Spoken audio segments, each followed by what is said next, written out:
Olá pessoal, tudo bem com vocês? Aqui é o professor Cláudio Nascimento, mais uma vez com vocês na nossa aula de Economia e Gestão. Hoje nós vamos falar um pouco sobre concorrência monopolística, né? Mas antes de falarmos um pouco sobre concorrência monopolística, iremos falar um pouco sobre as questões deixadas na aula passada, sobre oligopólio, né? Então aqui é o professor Dr. Cláudio Nascimento, mais uma vez na nossa aula de Economia e Gestão. Então pessoal, a primeira questão ele pergunta se um grupo de vendedores pudessem formar um cartel, que quantidade eles tentariam vender a qual preço, né? Então vocês vão ter, os vendedores venderiam uma quantidade de bens que maximizasse o lucro total, né? Onde o preço seria superior ao custo marginal, né? Então a quantidade vendida seria socialmente ineficiente, ou seja, na prática teria o mesmo efeito, é isso? Se o mercado tivesse apenas um vendedor, é isso que nós chamamos de monopólio, né? Então na realidade vocês vão ter aí, venderiam uma quantidade de bens que maximizasse o lucro total, do preço seria superior ao custo marginal, né? Então compare a quantidade e o preço de um oligopólio com os de um monopólio, né? Então você tem no oligopólio, né, os produtores produzem uma quantidade total maior que a quantidade monopolista, cobram um preço inferior ao preço monopolista e teriam um lucro total menor do que o lucro monopolista, né? Então compare, a terceira questão, compare a quantidade e o preço de um oligopólio, né, com os de um mercado competitivo, né? No oligopólio, os produtores produzem uma quantidade, né, total menor que a quantidade produzida, né? Que a quantidade produzida em um mercado competitivo cobra um preço superior ao preço praticado no mercado competitivo e teria um lucro, né, maior do que o lucro fosse no mercado competitivo. Então ele pergunta na quarta, de que maneira o número de empresas de um oligopólio afeta, né? De que maneira o número de empresas de um oligopólio afeta o resultado do seu mercado. Ele vai dizer, quando aumenta o número de empresas de um oligopólio, né? O produto pondera dois efeitos, né? Então quais são esses dois efeitos aí desse produto, né? Então vamos ver aqui quais os dois efeitos que esse produto vai ter agora, né? Então nós vamos ter aqui, deixa eu abrir aqui, o efeito, primeiro o efeito quantidade, né? O efeito quantidade, ele vai dizer como o preço é superior ao custo marginal, vender mais uma unidade do produto ao preço em vigor aumentará o lucro. Já o efeito preço, ele diz que ao aumentar a produção, aumentará a quantidade vendida total, né? O que diminuirá o quê? O preço da água, né, e o lucro de todos os demais galões vendidos, né? Certo? Então o efeito preço aumentar a produção, aumentará a quantidade vendida total, que diminuirá o preço da água e o lucro de todos os demais galões vendidos. Se o efeito quantidade for maior do que o efeito preço, o proprietário do preço, aumentará a produção. Se o efeito preço for maior do que o efeito quantidade, o proprietário não aumentará a produção. Na verdade, nesse caso, é lucrativo reduzir a produção, né?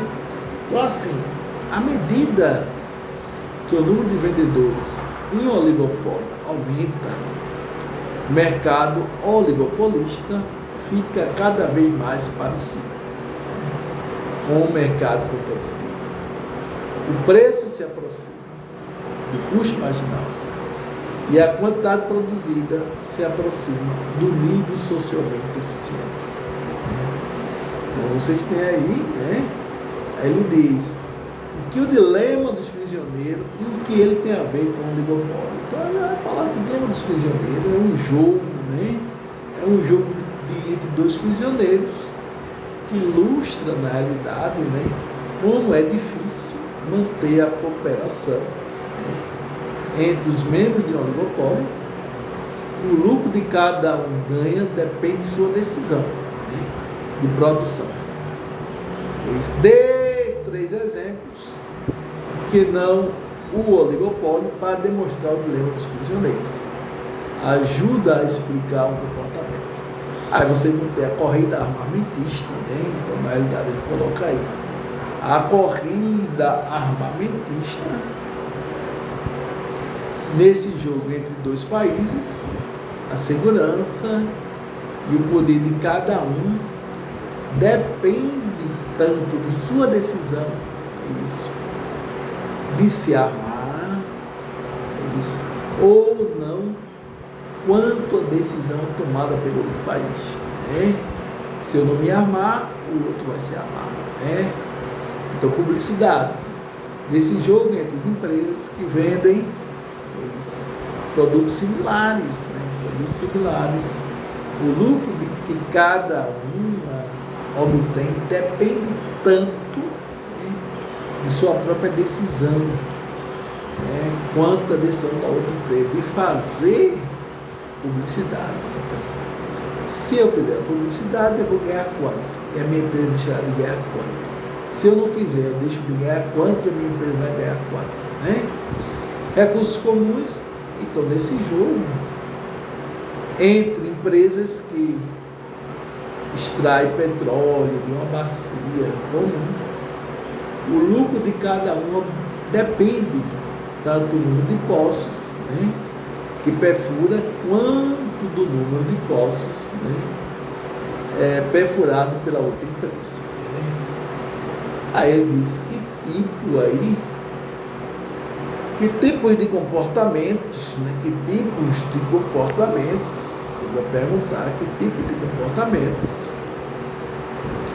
a legislação antitrust proíbe, né? Então você vai ter, essas leis são usadas, né, para impedir fusões que levem a uma concentração excessiva de poder de mercado em uma só empresa, né? Além disso, essas mesmas leis são usadas para impedir que os oligopolistas, né, sejam em conluios para tornar seus mercados mais competitivos, né? A oitava questão, ele pergunta o que é fixação de preço, de revenda e por que esse assunto é controverso. Então, você vai ter, é o vendedor oligopolista fixa o preço de seu produto na revenda, né? Então, é o vendedor oligopolista fixa o preço de seu produto na revenda. Assim, todas as revendas teriam o mesmo preço para aquele produto. O exemplo da fixação do preço da revenda ilustra os princípios importantes, práticas empresariais que parecem reduzir a competição e podem, na verdade, ser objetivos legítimos. Então, esse princípio dificulta a aplicação da legislação antitrust. Economistas, advogados, juízes, encarregados de aplicar essa legislação precisam determinar que comportamentos devem ser proibidos pela política pública por impedir a competição e reduzir o bem-estar econômico, né? Essa tarefa muitas vezes é difícil, né? Então pronto, nós temos aí, nós vamos entrar agora num ponto muito interessante, que é a concorrência monopolística, né? Então, o que tem a ver essa concorrência monopolística? Professor Cláudio, o que é que tem a ver, né? Essa concorrência monopolística, né? Então, na realidade, a gente vai observar agora que é esta concorrência monopolística. Então, na realidade, a gente vai botar aqui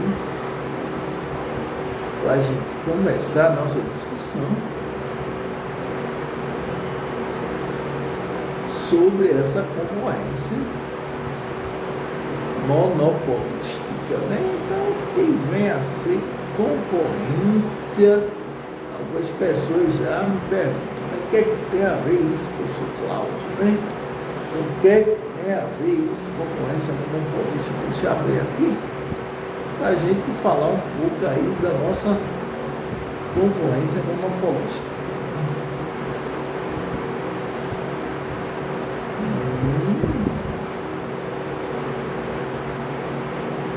Um pouco complicado aqui, mas vamos aí, né?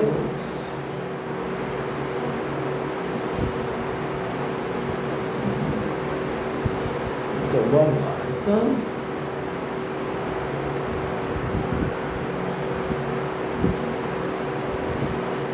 concorrência monopolista, né? Você vê, a concorrência monopolista é um tipo de concorrência imperfeita, né? Então é um tipo, né, de concorrência imperfeita, né?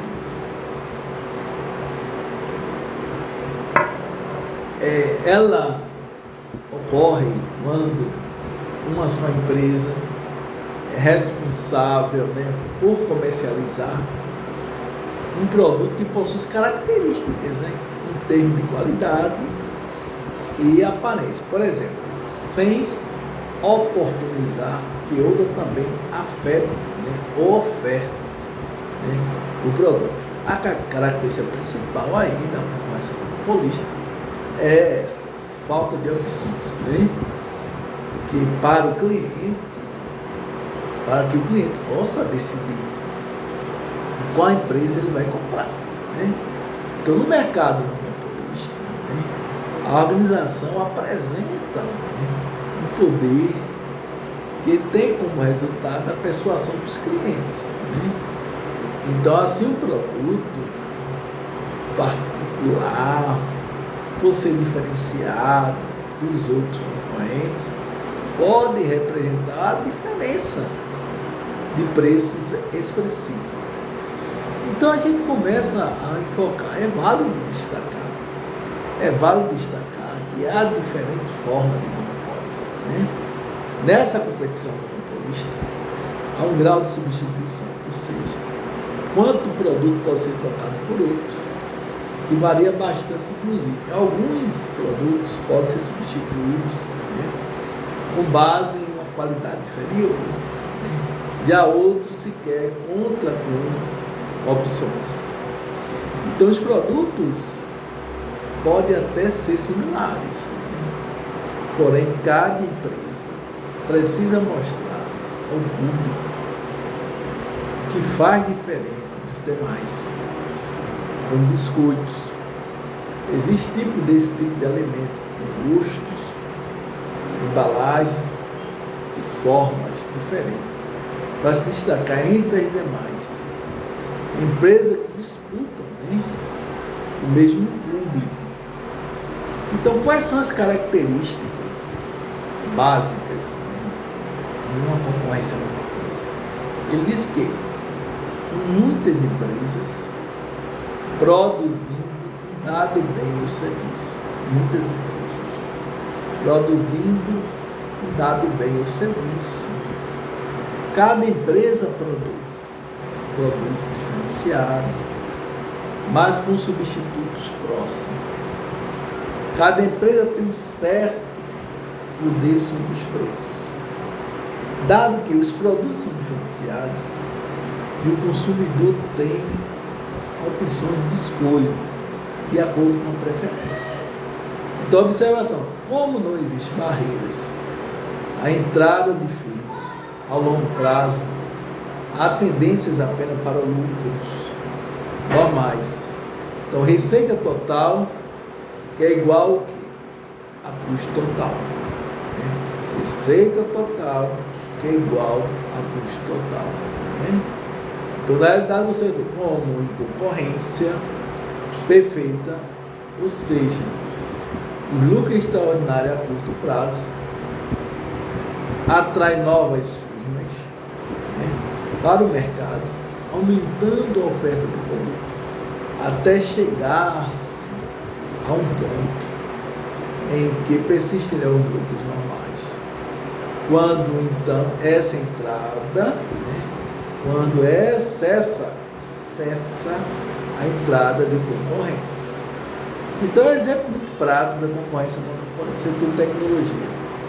É outro modelo a ser citado, né?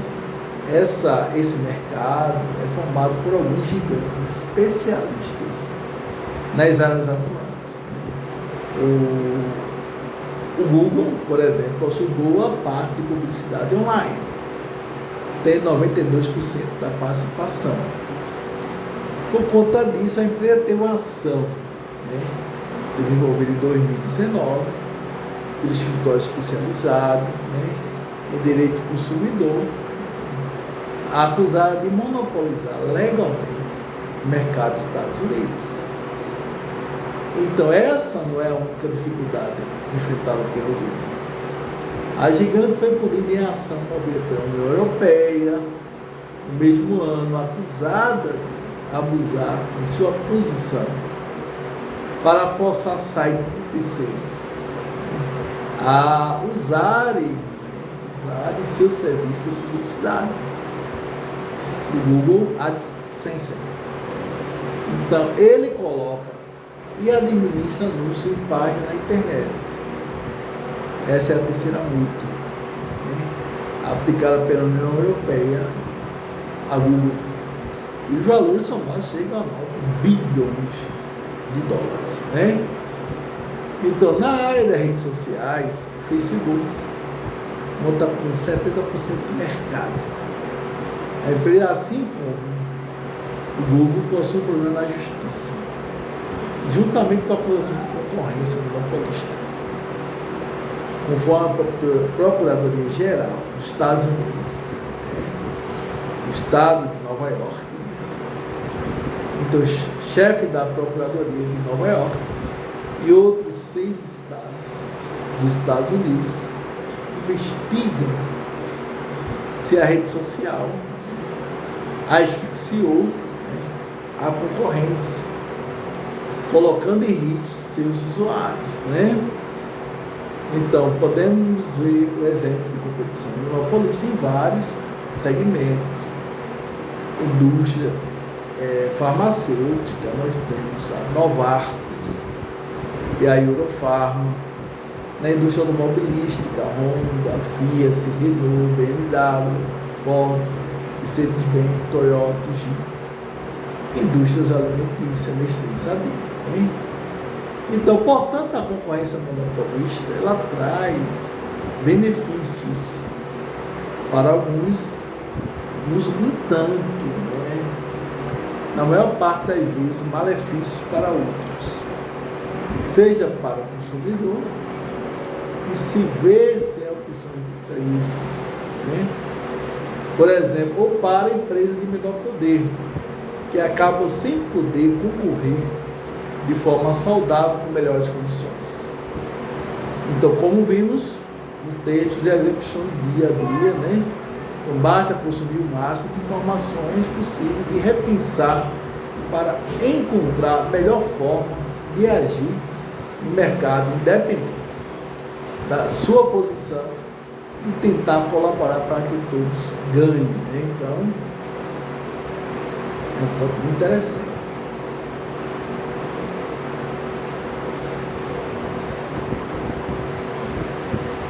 Então, aqui forma o nosso livro, né? Forma o nosso livro de Mankiw, né? Então nós temos essa questão da concorrência monopolista.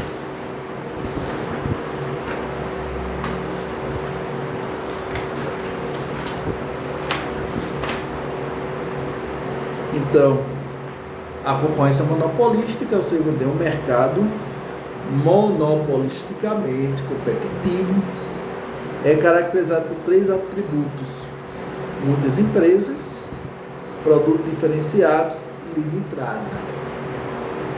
Equilíbrio em um mercado monopolisticamente competitivo difere do existente em um mercado perfeitamente competitivo de 2 maneiras correlatas. Primeiro, cada empresa em um mercado de competição monopolística tem capacidade ociosa, ou seja, ela se opera na parte, né, descendente da curva de custo total médio.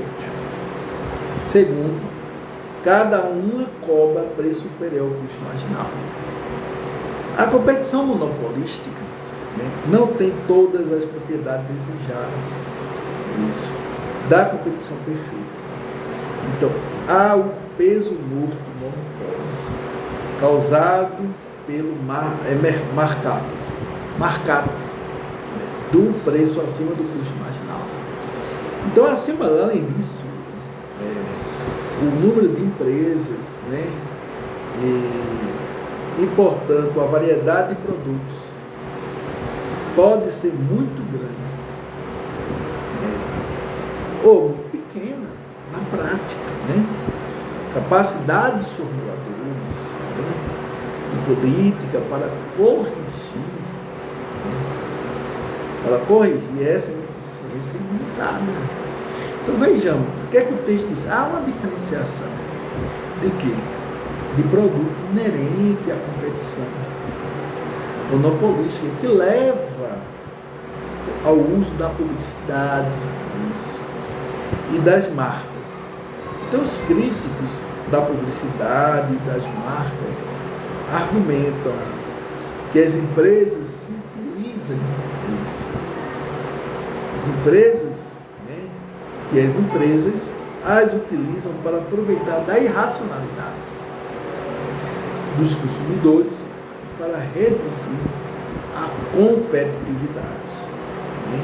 Então, os defensores da publicidade argumentam ainda que as empresas utilizam para informar os clientes, né, e para competir com maior vigor em preço e qualidade do produto.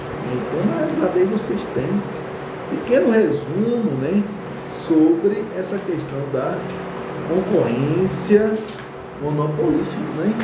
Como vocês observaram nos Estados Unidos, aí, né, estão vivendo, né, Google, a própria Facebook sendo processados, né, pela Google, pela União Europeia, né, e Facebook, né, pelo governo de Nova York, né, acusados de sufocarem o mercado, né, na realidade, sufocar o mercado. Então, pessoal, nós temos aí esse ponto interessante, né? Então, para finalizar, né, a gente coloca aí uma coisa muito interessante, que é a teoria dos jogos, que é o ponto interessante, né, que a gente coloca aí dentro da estrutura do mercado. É a teoria do jogo, descrição, jogadores, quem está envolvido, A ou B ou C, regras, quem joga e quando, né? Então o que ele sabe quando joga, né, e o que ele se pode fazer. Então você vai ter um resultado. Então, para cada conjunto de ações possível, qual o resultado do jogo, né? Então se eu entrar, né, naquele mercado, eu vou ganhar quanto? Se eu não entrar, eu deixo de ganhar quanto o meu concorrente vai ganhar, né? Então vai ter o payoffs, né? Quais são as preferências dos jogadores sobre os possíveis resultados, né, do jogo. Aí vem aquela questão da estratégia dominante, que é uma estratégia que é ótima para o jogador, independentemente da estratégias escolhida pelos outros jogadores, jogadoras, né? Quando cada jogador possui uma estratégia dominante, dizemos que a combinação dessa, né, ou dessas estratégias é um equilíbrio com estratégias dominantes, né? Então, na realidade, vocês vão ter, por exemplo, tem dois parceiros, um exemplo, tem dois parceiros em um crime, são presos por um policial. Para cada ladrão, o policial propõe que eles confessem o crime e sirva de testemunha de acusação. Se um dos ladrões confessa o crime e o outro não, aquele que confessou será posto em liberdade e o outro cumprirá apenas 10 anos. Caso os dois confessem, ambos ficarão presos por 3 anos. Se nenhum dos dois confessarem, a penalidade será de apenas 1 ano. Então, qual a melhor estratégia? Confessar, não confessar? É isso. Qual a melhor estratégia? Então, aí vocês vão ter, dentro desses dois casos, vocês vão ter uma estratégia dita estritamente dominada, quando há uma outra estratégia que gera sempre um melhor resultado, independente da estratégia escolhida pelo outro jogador. Como você vê, se um confessar, né, um será absolvido e o outro pegará 10 anos. Se ambos não confessarem, simplesmente pegarão 1 ano para cada um. Se ambos confessarem, 3 anos para cada um. Então, qual a melhor estratégia aí? Né? Então, nós vamos falar que uma estratégia é dita francamente dominada quando há uma outra estratégia que gera sempre um resultado melhor ou igual, independentemente da estratégia escolhida pelo outro jogador. Então, como vocês observaram, tem uma estratégia dominada e uma estratégia francamente dominada, né? Então, na realidade, os jogadores têm... Então, aí vocês vão ter conjuntas estratégias escolhidas pelos jogadores de um jogo, constitui um equilíbrio de Nash. Para cada jogador, a sua estratégia é ótima, dado que as estratégias, né, adotadas pelos outros jogadores, né? Todo equilíbrio dominante é um equilíbrio de Nash, mas nem todo equilíbrio de Nash é um equilíbrio dominante, né? Entendeu? Então vocês vão ter. Então, uma coisa muito interessante, né?